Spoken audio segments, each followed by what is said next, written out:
ከዚህ ቀደም የኪ ሃውሲንግ ተመዝጋቢ የነበሩና እድለኛ የሆኑት ጥቅምት 15 2018 ዓመተ ምህረት ቤታቸውን ይረከባሉ። እንደምን አላችሁ የኪ ሃውሲንግ ቤተሰቦች? ኪ ሃውሲንግ ሳምንቱን ሙሉ የሚሰራቸውን ስራዎች ዋና ዋናዎቹን እየለየን በአንድ ቪዲዮ ለእናንተ ይዘን እንቀርባለን። የዚህ ሳምንት ቪዲዮም ይሄኛው ነው።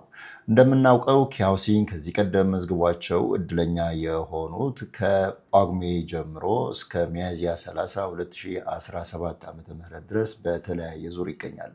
ከነዚህ መካከል የጳጉሜና የጥቅምቶቹ የካቲት 1 2017 ዓ.ም ቃሊቲ ማሰልጠኛ አካባቢ በሚገኘው ሳይታችን ፍሎር ነምበር ዕጣ ወጥተው ቤታቸውን ለመረከብ በጉጉት እየጠበቁ ይገኛሉ። በዚሁ መሰረት የእነርሱን ቤት ጥቅምት 15 2018 ዓመተ ምህረት ቁልፋቸውን ልናስረክባቸው ከኛ አስፈላጊውን ዝግጅት አጠናቀናል። እናንተም ተመዝግባችሁ የኪ ቤተሰብ ሆናችሁ የተጠባበቃችሁ የምትገኙት እንደነሱ እድል እንዲቀናችሁ እየተመኘን በዕለቱ የሚኖረውንም ስነስርዓት በቀጥታ ስርጭት እንደዚሁም ደግሞ ፖስት ፕሮዳክሽን በአባይ ቲቪ እና ባሉት ማህበራዊ ሚዲያ ፕላትፎርሞች በጠቅላላ የምናስተላልፍ ይሆናል። ከወዲሁ እድለኞች ቤታችሁን ስለምትረከቡ ልጆቻችሁን በተረጋጋ ሁኔታ ውስጥ ስለምታሳድጉና አዳዲስ ጎረቤቶችን በኪ ሃውሲንግ ኪ.ሲ.ኤች.ኤፍ ሞዴል አማካኝነት ስለምታፈሩ እንኳን ደስ አላችሁ እንደ ኪ ሃውሲንግ እንላለን። ወደ ሁለተኛው ሀሳብ ሳልፍ እንደምታውቁት ተመዝጋቢዎች በዚህ ሳምንት የፋይናንስ ተቋሙ የምስረታ ሂደት ወደ መጠናቀቁ በመድረሱ የዚህ የፋይናንስ ተቋም ባለ አክሲዮን ወይም ባለድርሻ መሆን የምትፈልጉ አመልክቱ ብለን መልእክት ከላክን በኋላ በላክነው መልእክት ላይ ባስቀመጥነው የጉግል ፎርም አማካኝነት በርካቶቻችሁ አመልክታችኋል፣ ጥያቄያችሁን አቅርባችኋል። በዛ መነሻነት ኪ ሃውሲንግ እነዚህን አመልካቾች ለሚመለከተው ኮሚሽን መስሪያ ቤት ያስተላልፋል። ምን ማለት ነው? የዚህ በምስረታ ሂደት ላይ የሚገኝ የፋይናንስ ተቋም ባለቤት ባለድርሻ ናቸው። ተቋሙ ከሚያተርፈው ትርፍ ላይ በየዓመቱ ክፍፍል ይኖራቸዋል። ከዛ በተጨማሪም ደግሞ የተቋሙን አገልግሎት እንደ አንድ አባል የምታገኙ ይሆናል። በዚሁ አግባብ ነው እንግዲህ ይህንን የፋይናንስ ተቋም አቋቁመን እናንተን ባለቤት እያደረግን የምንገኘው። ይህ ስራ ባሳለፍነው ሳምንት ውስጥ ከተሰሩት ስራዎች ውስጥ አንዱ ነው። አሁንም የዚህ የፋይናንስ ተቋም አባል መሆን የምትፈልጉ ማህበራዊ ሚዲያችን ላይ ያስቀመጥነውን ጉግል ፎርም ሊንክ በመንካት አስፈላጊውን መረጃ ስጡ። ከዛ በተጨማሪ ተመዝጋቢ ከሆናችሁ ደግሞ በደረሳችሁ ኤስኤምኤስ መልእክት አማካኝነት የተቀመጠውን ጉግል ፎርም በመንካት አሁንም ተመሳሳይ እዛ ውስጥ የሚጠየቀውን መረጃ አስገቡ። ያንን ካደረጋችሁ የፋይናንስ ተቋሙ ባለአክሲዮን ባለድርሻ መሆን ትችላላችሁ ማለት ነው። እግረ መንገድ እዚህ ጋር አንድ መረጃ ለማቀበል እዚህ የፋይናንስ ተቋም አገልግሎትን ለማግኘት የፋይናንስ ተቋሙ ባለድርሻ መሆን በአዋጅ ቁጥር 985/2009 መሰረት እንግዲህ የምታውቁት ይመስለኛል። ይህን አዋጅ አስገዳጅ ነው። በሶስተኛ ደረጃ በዚህ ሳምንት ውስጥ ካከናወናቸው ስራዎች ውስጥ በዋናነት የምጠቅስላችሁ ከዚህ ቀደም ኪ ሃውሲንግና ሞዴሉን እንደዚሁም የድርጅቱን አመራሮችና ሰራተኞችን አስመልክተው የተሳሳተ መረጃ እንደዚሁም የጥላቻ ሀሳባችሁን በመንዛት ኪ ሃውሲንግ ላይ ኪሳራ ለማድረስ እንደዚሁም አባሉን ለማሸበር ሲሰሩ የነበሩትን ግለሰቦችና ከጀርባቸው የሚገኙትን ቡድኖች በሕግ አግባብ ተጠያቂ እናደርጋለን ባልነው መሰረት ይህንኑ ሂደት ሄደናል። በዚሁ መሰረት በሕግ ጥላ ስር ሆነው አስፈላጊው ምርመራ እየተደረገባቸው የሚገኙ ግለሰቦች አሉ። ያንንም ምርመራ አልፈው በጊዜ ቀጠሮም እንደዚሁ የተሸኙ አሉ። ኪ ሃውሲንግ እነዚህን ግለሰቦች በአስፈላጊው መንገድ በሕግ ተጠያቂ ከማድረግ ወደኋላ አይልም።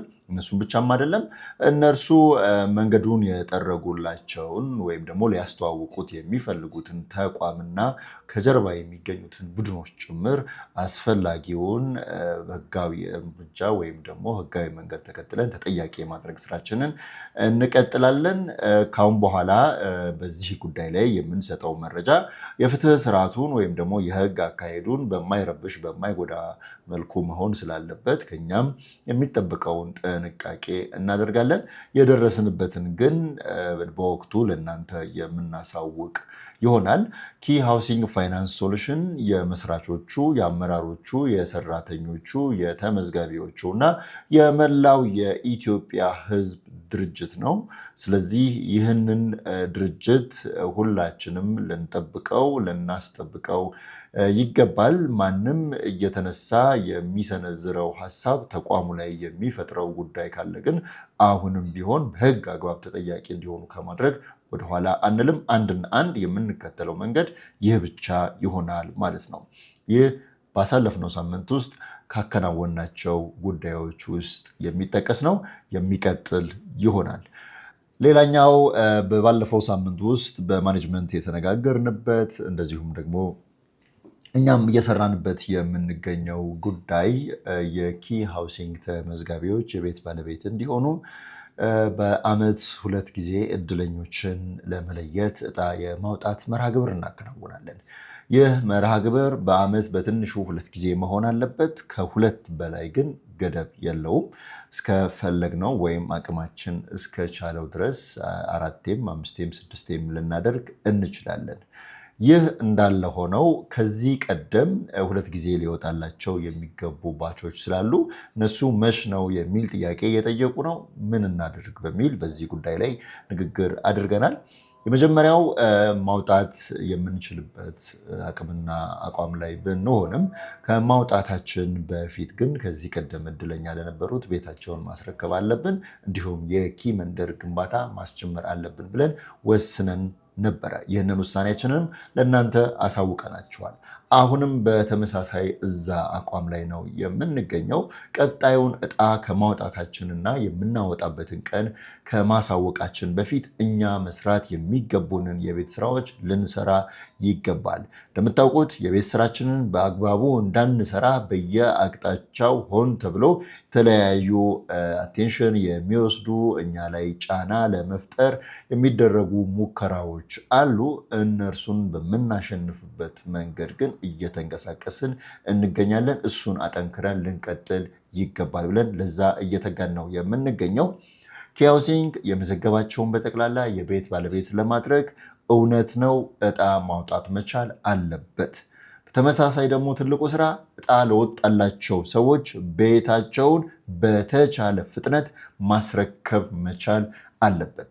ዕጣ ወጣላቸው ማለት የቤት ባለቤት ሆኑ ማለት አይደለም። የቤት ባለቤት ሆኑ የምንለው የተሰራው ወይም የተገዛው ቤት ለእድለኞች ሲተላለፍ እርሱም ደግሞ በስማቸው ካርታው ሲዞር ነው።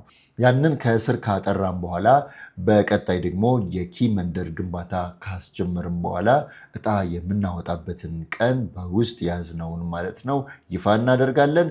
ያ ዕጣ የምናወጣበት ቀን ከዚህ ቀደም ዕጣ ላልወጣላቸው እንደዚሁም ደግሞ የቀጣዩን ጭምር አካቶ የተሻለም እንዲሆን ለእርሱ እንተጋለን። በዚሁ አግባብ እስካሁን ድረስ ለነበራችሁ ትዕግስት እያመሰገንን በቀጣይም የመዘገብናቸውን በጠቅላላ የቤት ባለቤት ለማድረግ የምንሰራውን ስራ ተገንዝባችሁ የተለመደውን ትዕግስታችሁን እንድትቀጥሉበት ለሁሉም የኪ ተመዝጋቢዎች ጥሪያችንን እናስተላልፋለን። በቀጣይ ጥቅምት 15 2018 ዓ.ም ለእድለኞች ቤታቸውን ካስረከብን በኋላ የኪ መንደር ግንባታ እናስጀምራለን። ከዛ በመቀጠል ለእድለኞች እንግዲህ ለቀጣዮቹ ማለት ነው ዕጣ የማውጣት መርሃ ግብር እናደርጋለን። ይህንንም በዚሁ ፕላትፎርም አማካኝነት እናሳውቃችኋለን። ወደ መጨረሻው ስንሄድ ኪ ሳምንቱን ሙሉ የሚሰራቸው ስራዎች እንዳሉ ሆነው ዛሬም ደግሞ የነገርኳችሁ ከሰራናቸው በርካታ ስራዎች ወይም ከምንሰራቸው ውስጥ ዋና ዋናውና በጣም ጥቂት የሚባለውን ነው። ጎን ለጎን ደግሞ ምዝገባ እያከናወን እንገኛለን። ለአንድና ለመጨረሻ ጊዜ በ4ኛ ዙር ምዝገባ ክፍት ሆነን እየሰራን እንገኛለን። በዚህ ዙር የመጨረሻው ነው ማለት ከዚህ ቀደም ሞዴሉን ይበልጥ እንዲሰፋ እና እንዲሰራ ለማድረግ የተመዝጋቢው መጠን 100 ሺህ ማድረስ አለብን ብለናል። አሁን ያለንበት ቁጥር አለ። የተቀረውን ቁጥር ለመሙላት ለአንድና ለመጨረሻ ጊዜ የማርኬቲንግ የፕሮሞሽን ያድ እና የምዝገባ ስራ እንሰራለን። ይህም አሁን ባለንበት ወቅት ላይ እየተከናወነ የሚገኘው ነው። ለምዝገባ ክፍት መሆናችንንም ተረድተው በርካቶች በተለያዩ ማህበራዊ ሚዲያዎች የሚነዙት ወሬዎች ሳይረብሿቸው በሞዴሉና በአሰራሩ ላይ እምነት አሳድረው የተመዘገቡ ከኢትዮጵያ መድህን ድርጅትም ኢንሹራንሳቸውን እየወሰዱ ይገኛል። ባለፈው ሳምንት ጎን ለጎን ይህንን ስራ ከሌሎቹ ጋር አብረን ስንሰራ ነበረ። ሌሎች በዚህ ቪዲዮ ያላካተትኳቸው እየተሰሩ ወይም ደግሞ የተጀመሩ ስራዎችም አሉ። በቀጣይ ሳምንት የተጀመሩትን ፍጻሜ አይቼ የማካተታቸው ይሆናል። ለነበረን ቆይታ በጣም አመሰግናችኋለሁ። መልካም ጊዜ ይሆንላችሁ። ሃውሲንግ ፋይናንስ ሶሉሽን የመዘገባቸውን በጠቅላላ የቤት ባለቤት ያደርጋል። ቀላል ነው።